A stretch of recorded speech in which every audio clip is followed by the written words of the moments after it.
Il y avait des moments où des jalousies éclataient au sujet de Moïse, sur sa position. Est-ce seulement par Moïse que l'Éternel parle? N'est-ce pas aussi par nous? Livre des Nombres, chapitre 12, verset 2. Des jalousies, des rivalités, des querelles. À ce moment-là, la chose la plus désastreuse qui pouvait arriver aurait été pour Moïse de chercher à se justifier lui-même, de chercher à affirmer sa propre position, de se battre pour son propre ministère. La chose la plus catastrophique, grâce à Dieu, à ce moment-là, à ce moment même, quand les jalousies sévissaient, la parole dit, « Or, cet homme était très doux, plus que tous les hommes qui étaient sur la face de la terre. » Livre des Nombres, chapitre 12, verset 3. Il se tourna tout simplement vers l'Éternel et dit, « Eh bien, Seigneur, si tu m'as placé dans cette œuvre, je ne l'ai pas choisi. Si tu m'as mis là-dedans, si tu m'as donné cette œuvre à réaliser pour toi, si tu m'as nommé pour ceci, il t'appartient de voir si mon ministère est achevé. Je ne vais pas me battre pour cela. Je te remets cela, Seigneur. Tu prends uniquement la responsabilité pour ce que tu as fait, là où je suis concerné. » Et l'Éternel le fit. Mais remarquez-le, il ne s'agit pas de Moïse par nature, pas du tout. C'est quelque chose qui a été forgé en lui, très profondément et très minutieusement.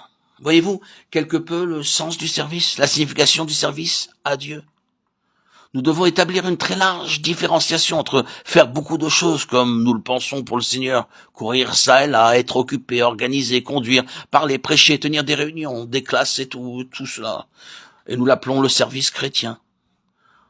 Nous devons établir une très vaste ligne de distinction entre cela et le vrai service au Seigneur.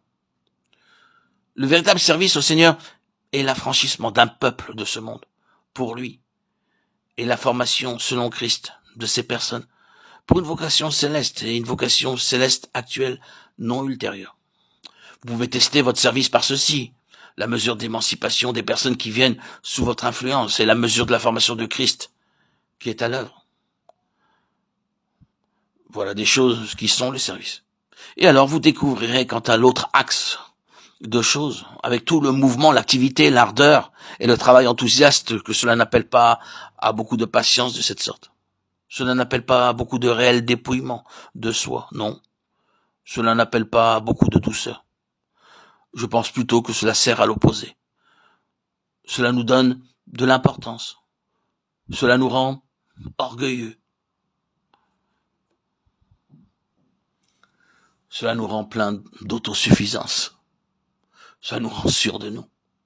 Cela nous rend jaloux pour notre position et notre ministère et plein de ressentiments s'il est entravé. Oui, le travail chrétien produit cela chez beaucoup de personnes. Le vrai service peut être testé par ces choses. Et le véritable serviteur peut être testé par la mesure de ses vertus de Christ. Complètement désintéressé, vidé de soi,